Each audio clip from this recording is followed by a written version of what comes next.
이 크립토 시장에 잠이란 없죠. 여러분들이 주무시는 동안에도 전 세계 차트가 흘러가고 있습니다. 24시간이 모자란 우리 시장에서 여러분들의 든든한 파트너, 오늘의 코인의 진행을 맡은 장아지입니다. 요새 어딜 가나 코인 이야기를 하고 있죠. 친구들을 만나서도 회사를 가서도, 심지어 제가 어제 택시를 탔는데 기사님께서도 코인 이야기를 하시더라고요. 이제 정말 온 세상이 우리 코인 이야기로 떠들썩합니다. 이렇게 수많은 정보가 쏟아질 때 그중에서 믿을 만한 정보는 어디에 있을까요? 여러분들의 크립토 멘토 저희 퍼즈님과 함께 하시면 정말 든든하실 것 같습니다. 그럼 바로 모셔보도록 하겠습니다. 이 기분 좋은 월요일 아침을 더 행복하게 만들어주실 분이죠. 우리 퍼즈님 모셔보도록 할게요. 전문가님 안녕하세요. 네, 안녕하세요. 퍼즈입니다. 믿을 만한 정보를 드리는 퍼즈입니다. 네, 오늘은 도움되는 자료는 오늘 아조 아나운서님 많이 준비해 오셨으니까 매매 전략을 세우시는데 꼭 도움이 되었으면 좋겠습니다. 네, 퍼즈님 이제 12월도 벌써 2주가 흘러갔고 또 저희 오늘의 코인과 함께 하신 지도 2주가 지나갔는데 어떻게 좀 만족스러운 12월을 보내고 계신가요? 아, 2주밖에 안 됐나요? 시간이 왜 이렇게 많이 흐른 것 같죠?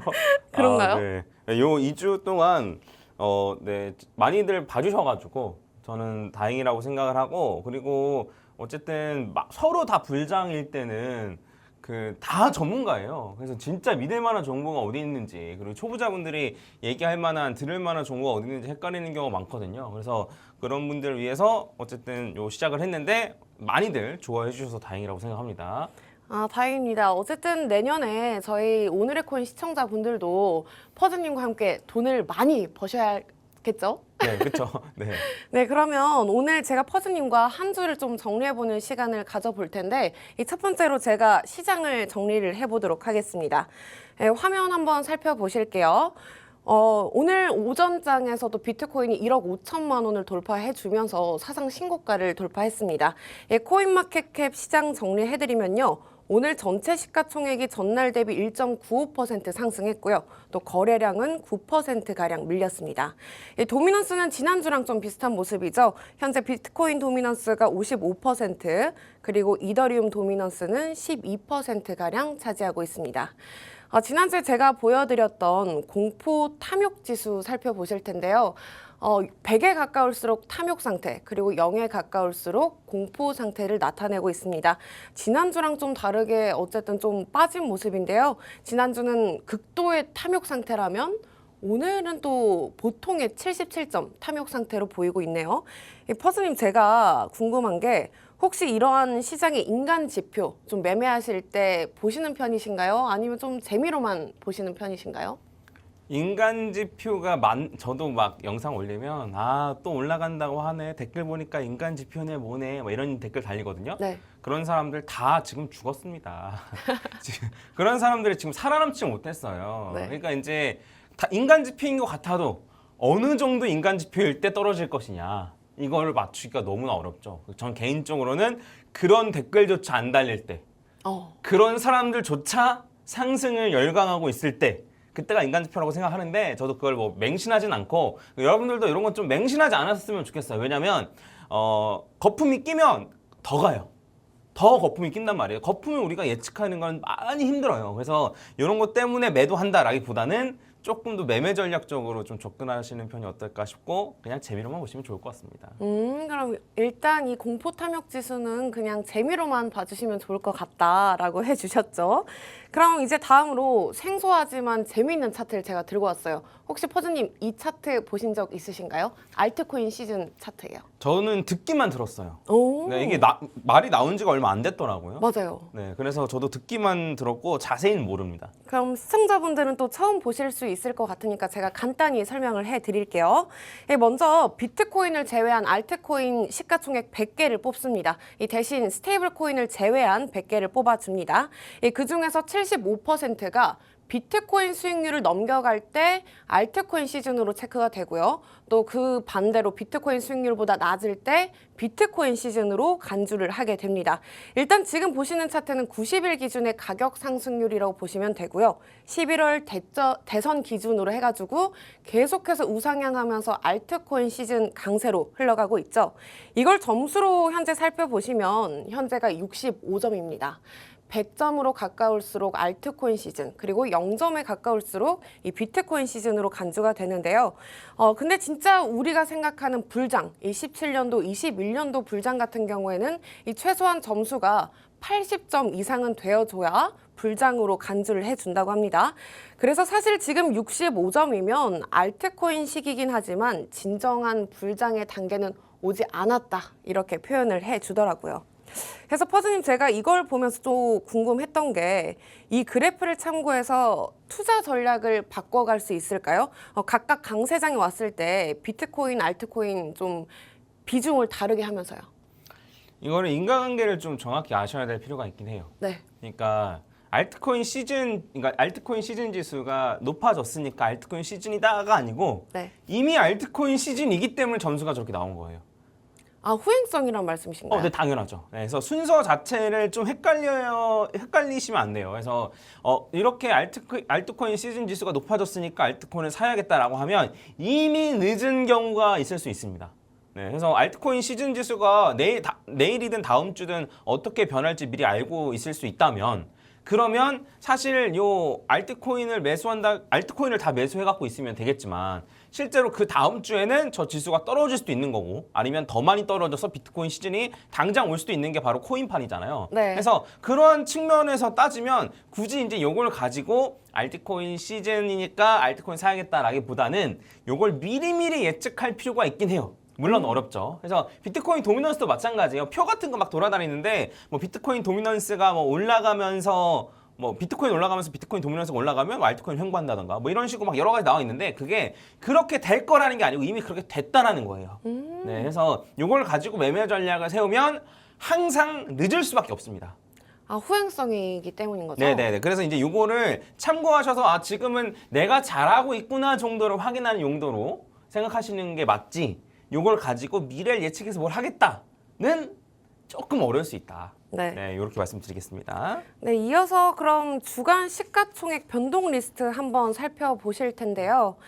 제가 지난주만 하더라도 좀 변동이 됐을 때만 말씀을 드린다고 했죠.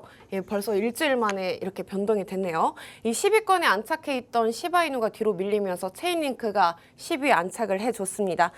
체인링크 같은 경우에는 한 달 만에 지금 2배 이상 올라줬는데, 체인링크의 급등세 원인은 잠시 후에 이슈를 통해서 짚어보도록 하겠습니다. 일주일 동안의 수익률 비교해 보시면요, 체인링크가 26%로 가장 높고요. 리플도 계속해서 탄력이 좋죠. 현재 4%대 강세 흐름 가져갔습니다. 이 비트코인 오늘장, 이거는 이제 지난주 금요일 기준이기 때문에 참고해 주시면 좋을 것 같고요. 금요일까지만 하더라도 3% 그래도 플러스권에 올라와 줬습니다. 그럼 이어서 퍼즈님과 한 주를 정리하는 이슈를 정리해 보도록 할 텐데요. 또 12월 둘째 주 다사다난했죠. 그중에서도 가장 이슈가 됐었던 4가지를 뽑아왔습니다. 이 첫 번째로 트럼프가의 체인링크 대량 매수, 그리고 두 번째는 리플 스테이블 코인, 그리고 세 번째는 그동안 투자자분들이 정말 신경을 많이 쓰셨을 것 같은 가상자산 과세 이야기, 그리고 네 번째는 MS 관련해서 비트코인 투자 제한 이야기를 해보도록 하겠습니다. 네, 첫 번째 이슈는요, 트럼프 당선인 일가가 추진하는 가상자산 프로젝트였죠. 이 프로젝트에서 디파이 관련한 코인 몇 가지를 매수를 해줬는데, 그중에 체인링크가 있었습니다. 그날만 해도 체인링크가 20% 넘는 급등세 보이기도 했는데요. 제가 그 개인 블로그를 통해서 체인링크 펀더멘탈을 다룬 적이 있거든요. 네. 비트코인에 있는 단점, 이 블록체인 섬의 문제점을 보완해서 이 체인링크 같은 경우에는 오라클 네트워크라든지 아니면 스마트 컨트랙트 계약을 하고 있기 때문에 굉장히 강점을 두고 있는 걸 이번에 트럼프가 해서 체인링크에 기대감을 건 것으로 풀이가 되고 있습니다. 이 차기 행정부가 아무래도 이렇게 디파이 관련한 종목을 매수할 때 체인링크라든지 에이브에 굉장히 강점을 두고 있다고 생각을 한 것 같은데요. 과연 이번에 체인링크 이번 이슈로 인해서 차기 행정부가 들어왔을 때 계속해서 이 이슈로 좋은 가격을 유지해 줄까요? 아니면 단발성 이슈로 끝날 것 같으세요? 체인링크가 그동안 많이 못 올랐어요, 사실. 아, 저점에서 많이 못 올랐네요. 네네네. 다른 코인에 비하면 많이 못 오른 상태여서 사실 이것 때문에 막 폭발적으로 지금 막 너무 미칠 듯이 오른다 이건 아니에요 사실. 네, 그래서 어떻게 될지는 조금 지켜봐야 될 것 같긴 한데 아까 전에 이제 설명을 좀 잘 해주셨는데 어쨌든 스마트 컨트랙 그러니까 블록체인 같은 경우 외부랑 좀 단절되어 있는 경우가 많아서 실제 데이터를 가져올 수 없는데 근데 요 바깥에 있는 실제 데이터를 가지고 올 수 있게끔 하는 게 오라클 네트워크고 네. 그런 측면에서 체인리크가 그런 기능을 잘 가지고 있다. 를 설명하려고 하셨던 거죠? 네. 그래서 원래 잘 아시는데 저도 아주 아나운서님한테 배웠거든요. 그래서 요거 참고하시면 좋을 것 같고 저는 약간 격세지감이라고 해야 될까? 코인의 호재가 미국의 대통령 일가가 매수였기 때문에 코인의 호재다. 이게 약간 2017년도부터 코인 투자를 해온 사람 입장으로서는 약간 상상이 잘 가지 않는? 호재라 해봐야 뭐 누가 일론 머스크가 살짝 언급 아니면 뭐 누가 살짝 언급 요런 게 호재였는데 그 미국 대통령이 될 사람의 일가에서 이걸 매수했기 때문에 그게 호재다라고 하는 것 자체가 어쨌든 코인 시장이 얼마나 좀 커졌나를 볼 수 있는 것 같고요. 그래서 그런 측면에서는 뭐 괜찮다라고는 생각하는데 실제로 얼마나 쓰일지는 조금 더 지켜봐야 될 것 같습니다. 단순히 매수를 한 거 말고도 실제로 쓰이면 더 큰 호재가 되겠지만 단순히 매수로 끝난다라고 하면은 그렇게까지 호재일까라고 생각이 좀 들긴 하거든요. 그래서 이런 부분도 참고하시면 좋을 것 같아요. 실제로 체인리크가 뭐 디파이, 뭐 NFT 보험사에서도 주로 이용이 되고 있는데 이번이 단발성으로 끝날지는 좀 더 지켜보셔야 된다는 말씀이신 거죠? 네, 차트상으로는 좋긴 해요. 그래서 네. 나중에 뭐 차트를 좀 분석해야 될 일이 있을 것 같긴 한데 차트 자체는 좋은데 근데 이제 리플도 이제 4,000원, 만 원, 4,000원 가고 이제 만 원까지는 확보지만 2만 원을 가려면 추가적인 호재가 있어야 된다 했잖아요. 네네. 네, 그런 것처럼 체인리크 차트 자체는 좋지만 더 많이 가려면 실제로 쓰이거나 안 그러면 뭐 프로젝트가 진행되거나 이런 게 조금 더 필요하다라고 보시면 될 것 같습니다. 네, 그럼 프로젝트를 좀 더 지켜보시는 게 여러분도 좋으실 것 같고요. 다음 이슈 넘어가 볼게요. 지난번 저희가 시간에서도 퍼즈님께서 굉장히 또 리플 스테이블 코인 관련해서 잘 이야기를 해주셨는데 이번에 올해 어떤 종목의 해였냐 하면 단연코 우리가 또 리플의 해였다고 뽑아줄 수가 있겠죠. 원래 12월 4일 날짜로 승인이 된다고 했다가 또 다시 유예가 되기도 했고요. 하지만 결국엔 또 이렇게 금융당국에서 리플 스테이블 코인 발행을 성공했습니다. 한때 25% 넘는 급등세를 보이기도 했었는데 이 스테이블 코인 시장 내에서는 테더라든지 서클이 주로 점유를 하고 있기 때문에 과연 리플 스테이블 코인이 얼마나 또 유용하게 쓸지 지켜보셔야 할 것 같습니다. 이 퍼즈님, 아무래도 만약에 스테이블 코인을 이용하시게 된다면 퍼즈님 같은 경우에는 리플 스테이블 코인을 사용할 생각이 있으신가요? 없죠, 사실. 없으신가요? 네. 왜 그러죠? 왜 그러냐면 저는 이제 바이낸스 같은 데서 거래하면 테더 마켓이 활성화되어 있거든요. 그러니까 리플 USD 마켓이 없어요. 네. 그러면 제가 이제 그냥 테더로 보내면 테더로 보내자마자 그 테더를 바로 쓸 수가 있는데 리플 USD로 보내게 되면 한 번 바꿔줘야 더 바꿔야 되냐 그럴 필요가 없는 거죠. 물론 리플도 개인들이 쓰는 것보다는 약간 기관이나 국가에서 쓰는 걸 목표로 하는 것 같긴 한데 만약에 바이낸스에 상장이 된다고 한들 저는 크게 쓰진 않을 것 같습니다. 그래서 이러한 문제점들을 해결하는 게 최우선이에요. 그러니까 그 리플 USD가 많이 쓰이면 수요가 증가하고 공급이 줄어드는 효과가 나는 게 맞아요. 네. 맞는데 일단은 요게 맞기 때문에 사실 가격이 올랐던 거고 계속 더 올라가려면 실제로 이게 어느 정도 많이 쓰일 것이냐 테더랑 비교해서 어느 정도 쓰일 것이냐 송금이 얼마나 많이 쓰일 것이냐 이런 걸 추가적으로 조금 더 확인해 봐야 이게 실제로 2만 원 갈 수 있을지 아니면 만 원만 가고 끝일지 이게 좀 결정될 것 같습니다. 네, 실제로 리플 스테이블 코인이 좀 더 시스템적으로 보완이 돼야 한다라고 말씀을 해주신 것 같죠. 이 세 번째 이슈는요, 저희가 지난주에도 다뤘던 내용인데 시청자분들이 이 코인을 하시는 분들이라면 정말 많이 신경을 쓰셨던 코인 과세 이야기였죠. 결국에는 금투세가 폐지가 되면서 가상자산 과세를 유예한다는 법안이 국회를 통과했습니다. 우리 퍼즈님도 그렇고 많이들 신경 쓰셨을 것 같은데 일단 급한 대로 발등에 불을 끈 기분이긴 하거든요. 만약에 언젠가 과세가 된다 하더라도 좀 더 시스템적으로 제도적으로 보완이 돼야겠죠, 퍼즈님? 네, 맞습니다. 좀 정확하게 말씀하셨고요. 왜냐하면 지금 뭐 과세한다 그래놓고 2년 동안 아무것도 안 하고 네. 막상 닥치니까 잘 안 됐네 유예하자.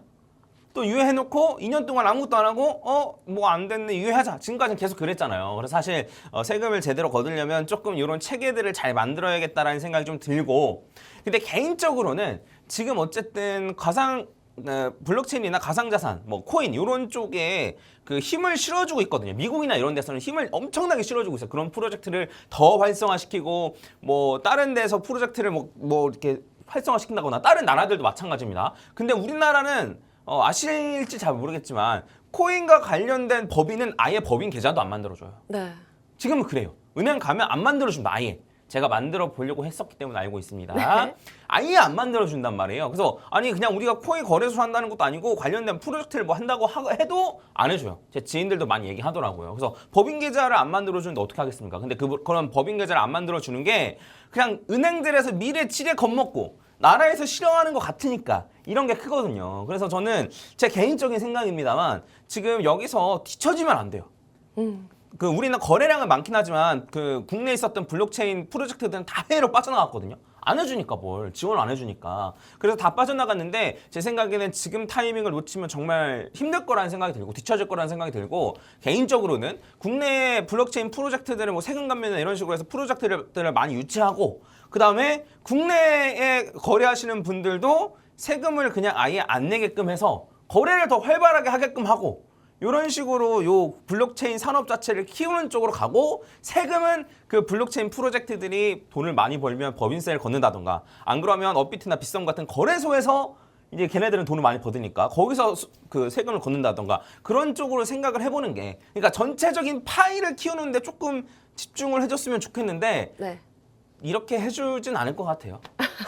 쉽게 돈을 주진 않겠죠? 네네네. 그래서 좀 이런 세금 관련된 정책을 하시는 분들이 만약에 이 영상을 본다면 아예 그냥 파이를 키워서 이제 가져가는 식으로 세금을 거둘 수 있는 쪽으로 한번 생각을 해보셨으면 좋겠습니다.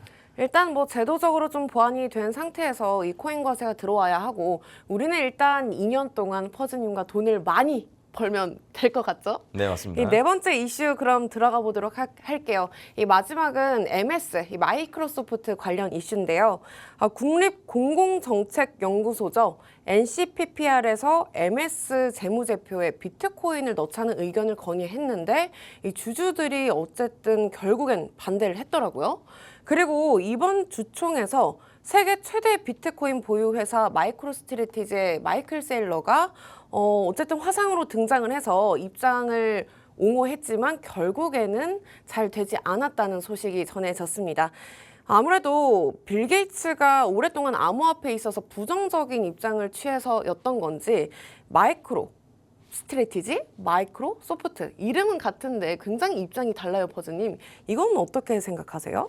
아, 네. 일단은 마이크로소프트 화면 띄워주시면 좋을 것 같고, 네. 네, 그 마이크로소프트에서 비트코인을 산다 만다라는 얘기가 나온다는 것 자체가 저는 호재라고 생각해요. 네. 알겠지만 이제 M7이라고 미국에 있는 이제 요 상위 기업들을 얘기하는데 그 중에 사실 그 비트코인을 갖고 있는 회사는 사실 테슬라밖에 없습니다. 테슬라밖에 없긴 해요. 나머지 같은 경우에는 좀 비트코인을 상대적으로 갖고 있지 않거든요. 그래서 그런 회사들 중에서 처음으로 이런 얘기가 나왔다라는 것 자체가 좀 의미가 있다라고 저는 생각을 하고 그 다음에 이런 얘기가 나오면 나중에는 될 가능성이 높아요. 비트코인 현물 ETF도 한 번은 실패하고 더 실패하다가 결국에는 들어온 것처럼 아마 마이크로소프트에서도 비트코인을 이제 사야 될 가능성이 높고 얘네가 산다라고 하면 비트코인을 많이 산다는 얘기가 아니에요.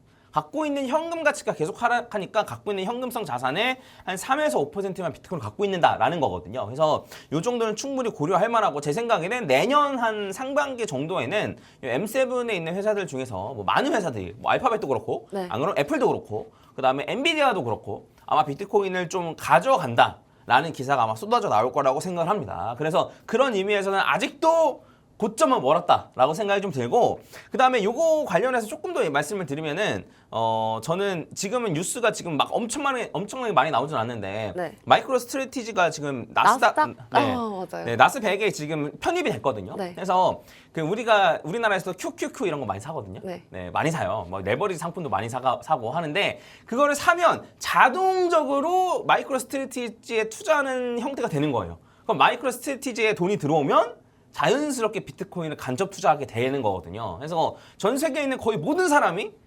간접적으로 어쨌든 비트코인을 사모게 되는 그런 현상이 이제 나타나게 됩니다. 그리고 S&P에서도 마이크로 스트래티지를 이제 편입시키려고 S&P 500에서도 내년에 노리고 있다고 하던데요. 네. 네. 그러면 이제 어쩔 수 없이 뭐 미국의 주식 투자하는 사람들은 개별 종목 투자하는 사람도 맞지만 이제 뭐 QQQ나 뭐 S&P 500나 투자하는 사람도 진짜 많거든요. 그래서 그런 사람들 같은 경우에는 어쨌든 자이든 타이든 네. 우리나라 국민연금도 마찬가지고 어쩔 수 없이 비트코인을 투자하게 되는 거예요. 그래서 이러한 상황 자체에 놓여 있다라고 좀 생각해 보시고 아직 불장은 멀었거든요. 그래서 저희가 지금부터라도 잘 준비해가지고 좀 매매를 준비하면 매매 전략을 잘 짜면 좋겠습니다. 네, 마이크로소프트 그리고 마이크로 스트래티지 이야기까지 한번 해주셨고요. 또 오늘 오전장에서 여러분 1억 5천만 원을 비트코인이 돌파해 줬습니다. 이 사상 신고점을 돌파해 줬는데 그래서 제가 오늘 퍼즈님께 비트코인 차트를 한 번만 봐주실 수 있겠냐라고 여쭤봤어요. 혹시 괜찮으실까요, 퍼즈님? 빨리 볼까요? 네. 네.